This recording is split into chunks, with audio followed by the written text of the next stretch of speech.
साथियों, सवाल है कि क्या उत्तर प्रदेश में गौशालाओं की स्थिति ठीक वैसी ही है जैसी सरकार के द्वारा दावे किए जाते हैं। सवाल ये भी है कि क्या गौशालाओं में गौवंशों का देखभाल सही तरीके से किया जा रहा है, उनको खाना पीना ढंग से मिल रहा है। और सवाल एक ये भी है कि क्या गौवंशों की तस्करी अब खत्म हो चुकी है, क्या गौशालाओं में सब कुछ व्यवस्थित तरीके से उचित तरीके से व्यवस्था कर दिया गया है। जी हाँ, ये तमाम सवाल जो है वह इस समय खड़े हो रहे हैं उत्तर प्रदेश की गौशालाओं को लेकर, क्योंकि बीते दिनों जनपद जौनपुर से जो घटनाएं सामने आई है, यह कहीं न कहीं बड़ा सवाल खड़ा करती है सरकार की मंशा को लेकर और जनपद जौनपुर के विभागीय उन अधिकारियों पर जिनके ऊपर गौशाला की देख-रेख की जिम्मेदारी सौंपी गई है। जी हाँ, बीते दिनों जनपद जौनपुर के बक्सा थाना क्षेत्र से एक घटना सामने आया। बताया जा रहा है कि बक्सा थाना क्षेत्र के उमरछा गांव में एक गौशाला स्थित है, जहां पर गौवंशों को रखा गया है और इसी का हालचाल देखने के लिए बजरंग दल के कार्यकर्ता पहुंचे हुए थे। उनके द्वारा आरोप लगाया गया कि बीते कई दिनों से हमें उस गौशाला को लेकर शिकायतें मिल रही थी, जिसके बाद हम लोगों ने यह सुनिश्चित किया कि एक दिन चलकर वहां का हालचाल देखेंगे और जानने का प्रयास किया जाएगा कि किस अवस्था में गौशाला चल रहा है और क्या व्यवस्थाएं वहां पर हैं। अगर किसी प्रकार की कोई कमी है तो उसको निराकरण करने का भी प्रयास किया जाएगा। इस उद्देश्य से बजरंग दल के कार्यकर्ता बजरंग दल के जिला संयोजक गणेश मुदनवाल के नेतृत्व में गए हुए थे, लेकिन जब वह वहां पर जाते हैं उमरछा गांव में जहां पर यह गौशाला स्थित है, तो वहां पर गौशाला पर ताला लगा हुआ मिलता है। एक व्यक्ति से पूछताछ किया जाता है तो बताता है कि हम ही गौशाला देखते हैं, और बाद में इन लोगों के कहने पर गौशाला खोला जाता है। तो जैसे ही यह लोग एंट्री करते हैं तो वहां पर एक हड्डी का टुकड़ा दिखाई देता है, जिस पर जिस पर बजरंग दल के लोगों के द्वारा सवाल खड़ा किया जाता है। तो उस व्यक्ति के द्वारा कहा गया कि यह किसी कुत्ते के द्वारा लाकर फेंक दिया गया होगा, इससे हमारा कोई लेना देना नहीं है। इसके बाद जब यह लोग आगे बढ़ते हैं तो उसी गौशाला में एक गौवंश ऐसा दिखाई पड़ता है जो जीवित अवस्था में तो है लेकिन मरे के समान था। जी हाँ, उसके एक हाथ में गड्ढा हो चुके थे और कौवे उसके शरीर को खा रहे थे। कुछ इस तरीके का मतलब विभत्स घटना जो है वह उस टाइम पर देखा गया, जिस पर बजरंग दल के कार्यकर्ताओं के द्वारा सवाल खड़ा किया गया। तो वहां पर मौजूद लोगों के द्वारा इसका विरोध किया गया और उल्टा बजरंग दल के ही कार्यकर्ताओं को मारने पीटने का प्रयास किया गया।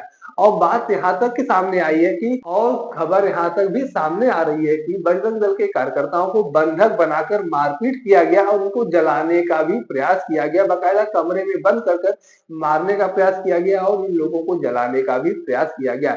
ये तमाम बातें वो है जो बजरंग दल के कार्यकर्ताओं के द्वारा सीख सीख कर बताए जा रहे हैं, और बताया जा रहा है कि सरकार के द्वारा जो बड़े बड़े दावे किए जा रहे हैं उन दावों में इस समय किंचित मात्र भी सच्चाई नहीं है। गौशालाओं में जो है वह अनियमितता बढ़ती जा रही है और गौशालाओं में मौजूद गौवंशों की तस्करी की जा रही है, गौकसी की जा रही है। ये तमाम घटनाएं जो है इस समय कहीं और न होकर बल्कि गौशालाओं में ही हो रही है। गौवंशों को समय पर खाना पीना नहीं मिल रहा है, उनका देखभाल नहीं हो रहा है और बड़े स्तर पर गौ तस्करी का भी मामला सामने आ रहा है। ऐसा कुछ आरोप बजरंग दल के लोगों के द्वारा लगाया गया है। बजरंग दल के लोगों के द्वारा बताया गया कि जब हम लोग वहां पर निरीक्षण करने गए तो हम लोग 6 से 7 लोगों की संख्या में थे, क्योंकि हमारा मानना यह था कि हम लोग जा रहे हैं गौशाला का हाल चाल देखेंगे और किसी प्रकार की कोई कमी दिखती है तो उसके निराकरण का भी व्यवस्था किया जाएगा, जिला प्रशासन से बातचीत किया जाएगा। हमें यह नहीं पता था कि हमारे लोगों के साथ इस तरीके की घटना को अंजाम दिया जाएगा, हम लोगों को बंधक बनाकर मारा पीटा जाएगा। इस तरीके का अंदेशा हम लोगों को नहीं था, क्योंकि हम लोग तो यही जानते थे कि वहां पर गौशाला है, गौवंश होंगे, उनका खाना पीना मिल रहा होगा। लेकिन जब हम वहां पर पहुंचे तो जिस अवस्था में हमें गौवंश मिली, इसको लेकर हमें संदेह हुआ और तमाम फोटो और वीडियो भी हमारे पास है, जो हम प्रशासनिक अधिकारियों को उपलब्ध करा सकते हैं। किस अवस्था में गौशालाओं में गौ तस्करी की जा रही है, किस तरीके से गौशालाओं में गौवंशों के साथ बेकदरी की जा रही है, उनका देखभाल नहीं किया जा रहा है।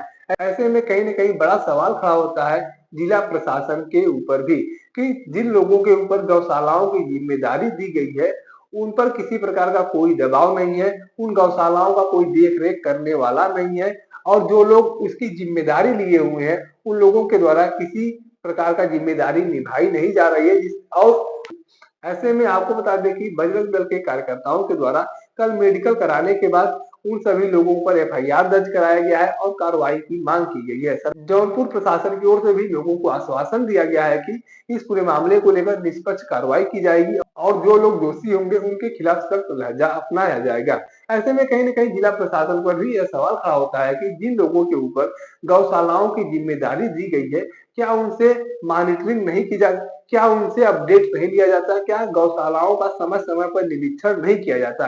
क्योंकि आए दिन जनपद जौनपुर के अलग-अलग गौशालाओं से इस तरीके की घटनाएँ सामने आ रही हैं, जो कहीं न कहीं यह संदेह पैदा करती हैं कि अब गौशालाओं में ही गौ तस्करी और गौ कृषि का मामला होने लगा है। उत्तर प्रदेश सरकार के द्वारा जो बड़े-बड़े दावे किए जाते हैं, उन दावों की भी अब पोल खुलने लगी है। बाकी इस पूरे प्रकरण को लेकर आपके पास कोई जानकारी है, कोई राय है, तो आप कमेंट बॉक्स में लिख सकते हैं। अगर आप वीडियो को फेसबुक पर देख रहे हैं, तो पेज को फॉलो करें, यूट्यूब पर देख रहे हैं, तो चैनल को सब्सक्राइब करना ना भूलें। साथ ही साथ आप हमारे पेज को, हमारे चैनल को इंस्टाग्राम और ट्विटर पर भी फॉलो कर सकते हैं। धन्यवाद।